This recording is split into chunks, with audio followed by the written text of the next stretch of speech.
Olá pessoal, como é que vocês estão? Tudo bem? Tudo tranquilos? Eu espero que sim, que tenham passado bem esses dias, né? A gente que está com uma frequência boa no Jornal do Masa e vamos aí para algumas retomadas de reportagens após o trabalho especial que nós fizemos com o brilhante geógrafo Elzemar Júnior, e nós estávamos falando acerca da revista 1189, edição 1189, da prestigiada revista da editora Abril, Exame, de 10 de julho de 2019, ela que é quinzenal, sobre a reportagem do David Cohen e da Carla Aranha, eleições dos Estados Unidos para 2020, o dilema democrata. Vamos lá.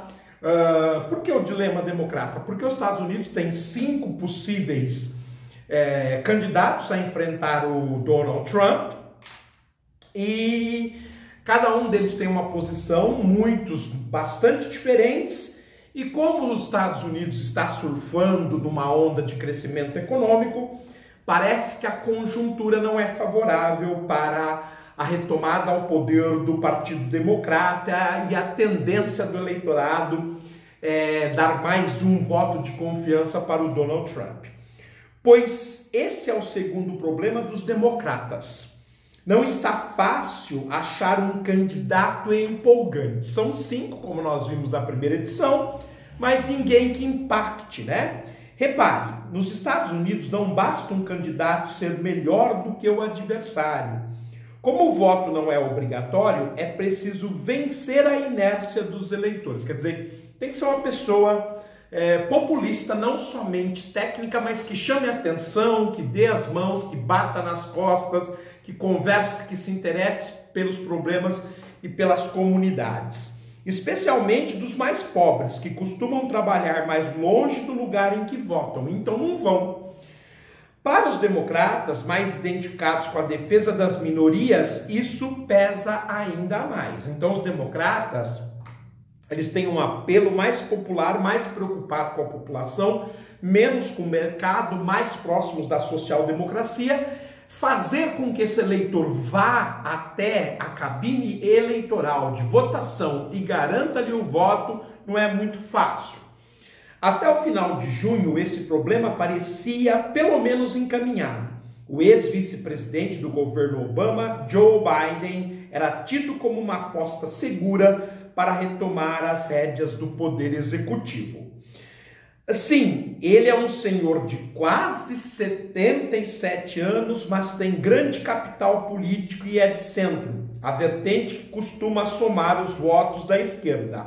Afinal, é do Partido Democrata, com os eleitores mais tradicionais que temem aventuras em um sistema que produz tanta riqueza. Então, pesa contra o Joe Biden, como a gente já viu, inclusive a idade, já que o ano que vem, quando são as eleições, ele deve fazer 78 anos, ele terminaria o mandato de 82 para 83 anos, é até uma data arriscada, mesmo levando em consideração a alta esperança norte-americana. Mas ele se identifica muito com o estilo de governo do Barack Obama, então seria alguém que enfrentaria, digamos, no mesmo nível, com propostas que faça com que a população, sobretudo a população mais carente, votasse nele, brigasse por ele. Mas, vejamos, nesse caso teria ainda boa chance de angariar votos de republicanos que torcem o nariz para os maus modos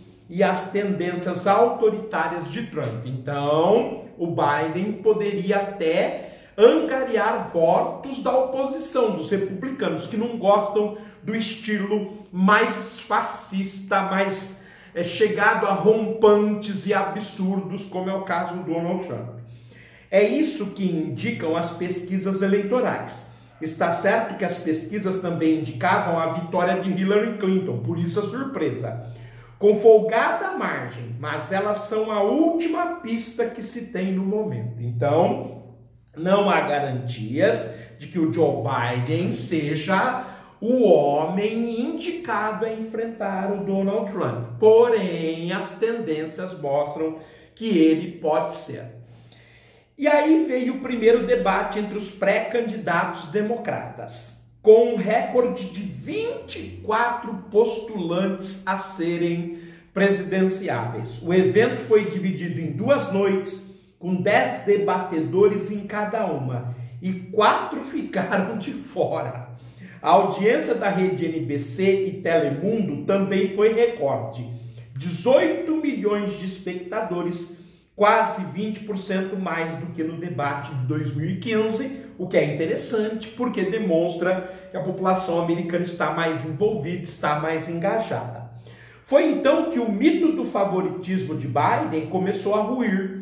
Numa intervenção bem mais agressiva do que se esperava, a senadora da Califórnia, Kamala Harris, uma ex-promotora descendentes de jamaicanos e indianos, questionou Biden sobre o seu apoio nos anos 70 a medidas contra o busing, uma determinação da justiça americana a transportar crianças negras e hispânicas para estudar em escolas de comunidades brancas e assim quebrar o segregacionismo no país. Então, nos anos 70, teve aí essa briga para que os brancos e os hispânicos e os negros convivessem nas mesmas escolas, e o Joe Biden votou contra. Ele queria segregar negros e hispânicos em escolas distantes, em escolas díspares, diferentes dos brancos. E isso ela foi buscar. Infelizmente todos erram, inclusive, com certeza a Kamala Harris deve ter errado na vida, então por isso que ela é agressiva. Não quer dizer que ela é perfeita, ela tem seus problemas também. E alguém vai buscar os seus problemas. Acontece que naquele momento Joe Biden estava desarmado. A discussão em si importa menos do que o fato de que Biden ficou atordoado com o ataque, porque não estava esperando algo que aconteceu há praticamente 40 anos, nem deve se lembrar disso, porque normalmente a memória é seletiva e fatos negativos a gente tende a tirar da nossa história, a tirar do nosso currículo. Então isso realmente nocauteou, só que obviamente ele vai dar o revide, isso é típico do político, a vingança, e a Kamala Harris vai evidentemente ouvir em algum momento da campanha aquilo que ela não queria. No entanto, isso acaba enfraquecendo os democratas. O certo era eles se unirem, pegar o melhor candidato, aquele que segundo a tradição americana mais agradasse sobretudo parte dos republicanos e aqueles que não querem votar, para enfrentar. Mas nesta circunstância, nesses fatores, eles estão destruindo um ao outro. Nas pesquisas pós-debate, a liderança de Biden, que era de larga margem, reduziu-se muito. Uma delas da Universidade Quinnipiac, divulgada no dia 2 de julho, deu Biden apenas 22% das preferências, ante 20% para a própria Kamala. Quer dizer, o golpe da Kamala foi sujo, um golpe baixo, né? Mesmo assim, ele é o líder, o preferido, 22%, mas a Kamala, com esse populismo, com esse golpe sujo, conseguiu se aproximar bastante. Só que a estratégia não é boa porque vai enfraquecer os democratas, já que com certeza o Joe Biden não vai aceitar e também não vai declarar apoio a Kamala Harris, o que vai consolidar a candidatura do Donald Trump. Cuja campanha capitalizou a altercação, divulgando uma foto da senadora quando criança com os dizeres: "Eu era uma daquelas crianças do busing". Quer dizer, ela foi, segundo ela, vítima dessa segregação. Por isso mesmo, ela foi buscar quem votou e encontrou Joe Biden. Atrás deles vem a senadora Elizabeth Warren, com 14%, e o senador Bernie Sanders, com 13%. Dos demais, ninguém ficou com mais de 5%. Apenas um mês antes, a mesma universidade apontava Biden com 30% das intenções de voto e Kamala com apenas 7%. Então, a tendência, se levarmos em consideração que se consolide as posições, é Joe Biden ou Kamala Harris enfrentar o Donald Trump. Mas veremos o que vai acontecer daqui para frente. Há pesquisas menos dramáticas para Biden. Numa delas, ele caiu de 39% para 31%. Quer dizer, de uma forma ou de outra, ele vem perdendo espaço. Ainda bem à frente dos demais, enquanto Kamala saltou de 8% para 17%. Mesmo assim, ele com 31%, com a margem de erros, segundo essa nova pesquisa, não ameaça a candidatura do Joe Biden. Mais significativo do que isso, as pesquisas apontavam que 70% dos democratas acreditavam numa vitória de Biden sobre Trump, agora são 57%. Então essa mesma pesquisa ainda vai afirmar que se eventualmente Joe Biden tiver que enfrentar o Donald Trump, ele venceria 57% para os democratas, 43% para os republicanos. Mas, evidentemente, nós precisamos ver o que vai acontecer durante este ano e, obviamente, nós vamos informá-los das atualizações. No entanto, essa mesma reportagem nós ainda não terminamos. Nós temos uma boa caminhada nesse especial dos Estados Unidos, mas agora, devido ao tempo, devido àquilo que a gente se propõe, nós vamos trocar de reportagem e nós faremos agora a super interessante edição 404, julho de 2019, nós que estávamos analisando uma reportagem terrível sobre o novo obscurantismo feito pelo Bruno Vaiano, Maria Clara Rossini e Ingrid Luiza. Vamos a ele. Tal crise de confiança na ciência não corresponde ao quanto nossas vidas dependem dela. E pior, essas pessoas terraplanistas negam a vacina, são as primeiras quando sai um modelo de celular novo, que é pura física, pura aplicação da física, do conhecimento, então elas se ajoelham. Eu me ajoelhei frente à ciência e frente à tecnologia, goste você ou não, né? Apenas ele mostra o quão ignorante ele é, mas é consumidor de produtos da ciência. Então, parabéns, vocês são extremamente inteligentes, merecem o prêmio Nobel. Eu consumo ciência, só que eu falo contra ele, ou seja, eu sou a própria contradição. Por isso, você nunca vai acreditar na ciência, porque você não tem um pensamento racional. Talvez seja um pouco menos evoluído que a atual espécie hominídea. Pode ser que nós estejamos convivendo, então, com duas espécies hominídeas. Cada vez que você toma um analgésico, pede um Uber ou liga a TV, você está se beneficiando do trabalho de centenas de cientistas.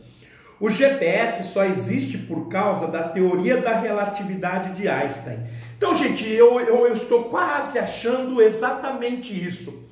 Eu estou achando que essas pessoas que negam a evidência das coisas que elas usam, talvez tenham uma estrutura de talvez os hominídeos de 100 mil, 200 mil anos atrás. Pode ser, eu já estou quase concluindo isso.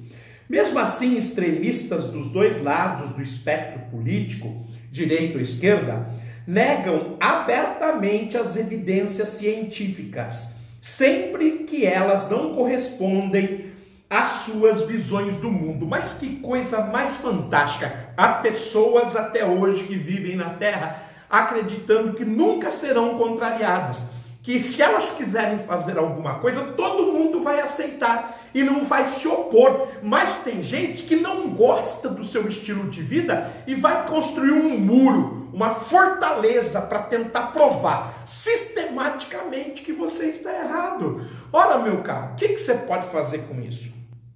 As pessoas sentem que o ataque às suas convicções é pessoais, às suas convicções é pessoal, que sua identidade está sob ameaça, afirma Michael Lynch, filósofo da Universidade de Connecticut e autor do livro In Praise of Reason, um elogio à razão, sem tradução no Brasil. A ciência, porém, não tem um botão que permita desligá-la quando é conveniente, ela cobra o preço. Então, o que a gente tem que entender é assim, ó, primeiro, evitar discussão com esse tipo de pessoa, não conviver. Não deixar que ele te contamine. É mais ou menos isso, porque é como se fosse um câncer. Essas pessoas querem te absorver, querem passar a visão dela. Aí o carro confortável dela, o ar-condicionado do carro dela confortável, o controle de antitração é resultado de pesquisa. E ela acha que isso caiu do céu. Então, esse tipo de pessoa, você não tem que perder tempo, pessoal. Senão você se contamina. Na União Soviética, década de 1930, governado sobre o terrível Iosif Stalin, o camponês Trofim Lysenko, alçado a guru científico de Stalin, propôs a hipótese de que sementes aprenderiam a lidar com o frio expostas a ele. Nossa, eu não sabia que uma semente tinha inteligência e era capaz de ler as variáveis e tomar decisões próprias para poder se adaptar à temperatura. Sensacional! De maneira análoga à ideia atribuída a Lamarck, de que o pescoço da girafa cresce porque ela se estica para alcançar árvores altas. Ele negava a genética e a evolução por seleção natural. Minha mãe do céu, e isso, gente, atrasou a agropecuária soviética décadas e levou milhões à fome, inclusive ao canibalismo que aconteceu na Ucrânia, por exemplo. Por influência de Trofim Lysenko, Stalin declarou a teoria de Darwin ilegal, ou seja, não podia se ensinar o darwinismo dentro das escolas soviéticas, país que tinha uma das educações que foram construídas e que mais deram resultados ao longo dos anos. Na prática, sua doutrina contribuiu para uma agricultura ineficaz que prolongou surtos de fome na União Soviética e na China. Então, gente, é um absurdo. Como ele não dependia, evidentemente, da agricultura popular, então ele podia determinar o que as pessoas faziam ou não. Isto que é o problema, estar na mão de extremistas, pessoas que não conheçam o mundo atual. Isso vai retardando o desenvolvimento da cidade, porque as pessoas acham que tem a solução para aquela cidade. A cidade patina e não vai à frente. Por quê? Essas pessoas são ultrapassadas, inadequadas. Aquilo deu errado o tempo todo. Mas ela tem um empreguinho bom, pode humilhar os outros, então ela acha que está certo. Porque ela tem medo de competir, de concorrer com pessoas melhores. É o protecionismo. E o capitalismo, ele exige competitividade e não proteção. Mas a tendência é acontecer isso. Então, como esse sujeito, Stalin, estava acima do bem e do mal, ele podia determinar o que os outros fizessem, até ele encontrar, evidentemente, algo que dissesse, não é desse jeito e eu não vou ceder também, porque a lógica, a racionalidade diz que é assim. Fica a lição: basear políticas públicas em impressões pessoais e não em ciência de verdade é um jeito eficaz de jogar dinheiro no lixo, reforçar preconceitos, desacelerar a economia e piorar a qualidade de vida. Nossa, que parte irônica! Será que ele está falando de algum país especificamente? Porque ele disse, fica a lição, basear políticas públicas em impressões pessoais. Será que tem algum presidente de algum país do mundo que quer impor a sua forma de ver o mundo para além da ciência, que acredita mais na religião, faz questão de estar com religiosos e não com cientistas pesquisadores? Puxa, eu queria conhecer esse país. Para se convencer de que devemos ouvir a ciência, é essencial saber como ela é feita. A ciência, qual é a vantagem? Ela nunca se roga como verdadeira. Ela é temporária, ela tem um método de pesquisa, todo mundo pode desafiar, propor novas teorias, novas pesquisas, e ela vai evoluindo, vai melhorando, graças a esse debate contínuo, a esse desarranjar e novo arranjar. É isso que a gente consegue avançar graças a esse método de pensar e de fazer. O método científico se baseia na noção de falseabilidade, introduzido pelo filósofo Karl Popper em 1934. Ela é simples. Você começa levantando uma hipótese, por exemplo, a de que todo esquilo tem rabo. Essa hipótese só pode ser considerada válida cientificamente se for possível refutá-la. Ou seja, se um dia eu encontrar um esquilo que não tem rabo, a hipótese de que todo esquilo tem rabo, ela caiu por terra e vai aparecer uma hipótese melhor, mais aperfeiçoada. Então a ciência ela tem que ser testada dessa maneira, nesta hipótese, ou seja, alguém vai encontrar algum erro nessa teoria e isso vai aperfeiçoar essa teoria, vai criar uma nova teoria. Então é isso, o que você pensa nunca é permanente, alguém pode contrariar a base fundamental da democracia, sempre há outras opiniões, sempre há outros valores. Isto é, se for possível encontrar um esquilo que não tenha rabo, cai a hipótese anterior. Sabemos que isso é possível, basta procurar um. Se um número razoável de buscas feitas por pesquisadores diferentes, em lugares diferentes, tentar encontrar um esquilo sem rabo e falhar, a hipótese de que todo esquilo tem rabo ganhará força. Então, a ciência admite o contrário. Admite que é possível ser contrariado em suas verdades. Essa é a hipótese da falseabilidade. Como vocês sabem, nós vamos continuar a analisar numa longa série o novo obscurantismo que vem atormentando a ciência nesta praticamente segunda década do século XXI. Agora eu vou começar uma nova reportagem da revista Veja desta semana, que efetivamente começou a circular dia 17 de julho. Hoje é quinta-feira, 18 de julho, e é sobre a eleição na Grécia, o teatro grego. A reportagem é da Kátia Mello. Vejamos o que está acontecendo na Grécia. Vitória, Mitsotakis, imagem da modernidade em partido tradicional. Opa! Eleições da Grécia, parece que houve mudança no governo do país. Vejamos. Numa trama inesperada, a Grécia elege o conservador Kyriakos Mitsotakis como primeiro-ministro e encerra a fracassada experiência da esquerda radical no país. A Grécia, como nós vimos na playlist de geografia geral, que foi protagonista de uma das grandes crises do século XXI, está devidamente explicada nesta playlist de geografia geral que tem 60 aulas à sua disposição. As últimas aulas elas vão explicar em 2 programas a crise subprime de 2008 nos Estados Unidos e a crise grega de 2015. A onda conservadora que está varrendo a Europa e boa parte do mundo desagou na Grécia.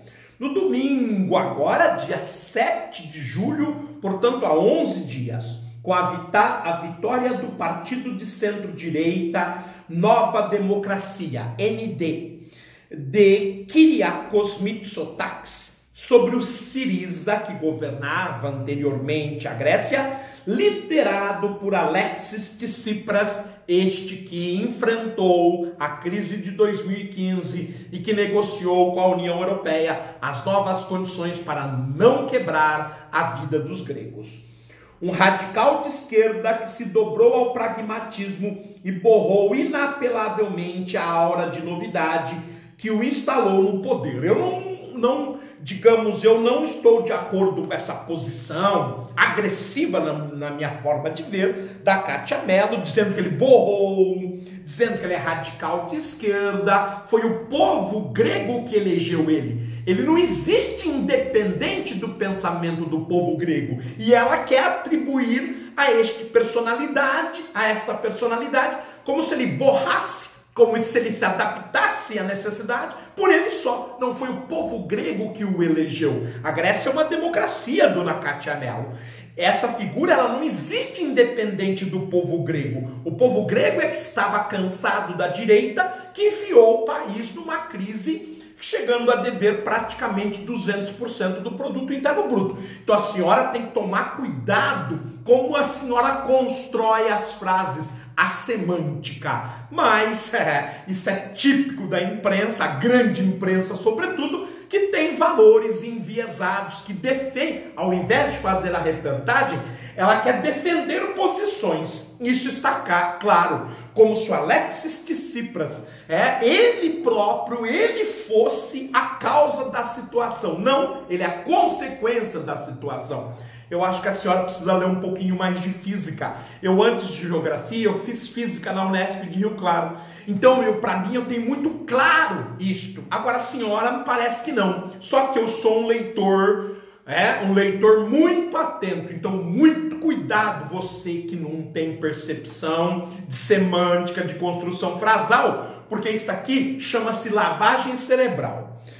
Não foi um resultado apertado. A AND levou 40% dos votos contra 31% do Syriza e ocupou 158 das 300 cadeiras do parlamento. Agora, depois que ela fez a bobagem, sobretudo aquele leitor que é rápido, ela tenta desconstruir, já que o povo grego deu um novo voto de confiança. 31% do eleitorado é quase um terço da Grécia. Então, vamos devagar. E este que venceu teve 40%. Então, muito cuidado, sobretudo, com a construção e com o enviesamento que a repórter, que a revista quer dar para as pessoas.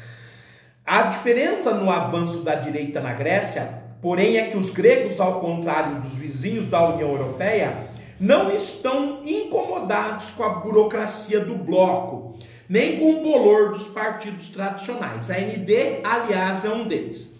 Nem mesmo com a incendiária questão da imigração, embora o país tenha lá sua cota de problemas. Sem dúvida, gente, o problema da Grécia é econômico, é desemprego. Então, os outros problemas, eles são minorizados. Os problemas da União Europeia, que são de outros tipos, a Grécia tem problemas tão sérios na parte econômica e do desemprego que eles não estão preocupados com aquilo que vem a ser contexto exclusivamente da União Europeia. O que as urnas mostraram mesmo é que os gregos querem ver Tsipras pelas costas e não aceitam os extremistas que ficaram sem assentos. A senhora de novo está errando escrevendo dessa maneira. A senhora se contradiz. A senhora diz que 31%, praticamente um terço do eleitorado grego, vota novamente no Tsipras, dá apenas 40% para o nosso querido Kyriakos Mitsotakis, e a senhora diz que queria vê-los pelas costas. Não é bem assim, a senhora se contradiz na construção do texto. Para quê? O que está defendendo, o que quer com isso? Diplomado pelas universidades americanas de Harvard, Psicologia, e Stanford, Administração, o novo primeiro-ministro Mitsotakis, ex-banqueiro poliglota de 51 anos, visto até recentemente como um rapaz esforçado, mas pouco brilhante, chega ao poder com a batida promessa de tirar o país do atraso em relação ao resto da Europa. Então a senhora faz uma construção do mito da direita, falando dos diplomas dele, falando que ele é poliglota, jogando uma série de adjetivos. Daqui a pouco a senhora puxa o tapete dele, dizendo que o discurso dele está ultrapassado. Então não dá muito para entender esse jogo de palavras. A senhora não é clara na reportagem, a senhora enviesou a reportagem. Embora cultive uma imagem moderna, sua bebida preferida é chá verde, ele vem de uma família de políticos. O pai, Konstantinos Mitsotakis, foi primeiro-ministro entre 1990 e 1993. Com essa informação, a senhora tem que dizer que este é um dos primeiros ministros que mais afundou a Grécia moderna, fazendo com que a Grécia moderna, com pires na mão, chegasse a oferecer para a China de vender os monumentos históricos para se recuperar e para pagar o salário do funcionalismo público. Então, digamos, o pedigree do Kyriakos não é dos melhores, é preocupante. Durante a campanha circulou pela Grécia sem gravata anunciando uma grande mudança política? Claro que não, ele só vai lá para administrar a dívida e tentar melhorar um pouquinho a situação grega. E a retomada do crescimento hoje em fracos 2% ao ano. Nossa, e eu que conheço países que estão prevendo taxas de crescimento 0,8%, também são de direita. O que a senhora diria então? Prometeu cortar impostos, reativar investimentos, criar empregos e privatizar estatais. O que casa com a agenda liberal dos tempos atuais. Nossa, ele vai cortar impostos da Grécia, que está com pires na mão, sem conseguindo pagar, tendo que renegociar a todo momento. Sei. Gente, eu tenho vontade até de rir, mas causa arrepios na ala mais conservadora do seu partido. Ele montou uma equipe competente e tem boa chance de fazer pelo menos parte do que promete, avalia George Pagoulatos, professor de Economia e Negócios da Universidade de Atenas. Até agora ninguém conseguiu tirar a Grécia do grande problema que ela se meteu na economia. Ao admitir a derrota, Tsipras, no estilo franco que o caracteriza, reconheceu que chegou ao poder em 2015, sem noção do tamanho das dificuldades do dia a dia, que continuam na Grécia. Dos seus aliados de esquerda, ouviu duras críticas por haver incluído na coalizão do governo um pequeno partido nacionalista de direita, o ANEL, em aliança indispensável para aprovar medidas amargas na economia e, de modo geral, praticar a condenada colutumba, o contrário do prometido em campanha. Cometi erros grandes em quê? Na escolha de pessoas para lugares chaves, disse Tsipras. Então, ao invés de dizer que a sua política econômica não reconheceu o tamanho do buraco da Grécia, que era muito maior do que qualquer pessoa possa avaliar, ele joga o problema na equipe, não assumindo completamente o problema e, obviamente, para poder ter maioria e aprovar as medidas que necessitava para acabar, para terminar, para dar andamento nos seus 4 anos de governo, ele precisou fazer alianças com partidos que não seguiam a bandeira da esquerda, o que infelizmente é a prática cotidiana dos políticos se eles querem aprovar qualquer medida que interesse ao povo brasileiro. A gente vai continuar, eu fico por aqui, um grande abraço, não se esqueçam de dar uma curtida que é muito importante para o canal.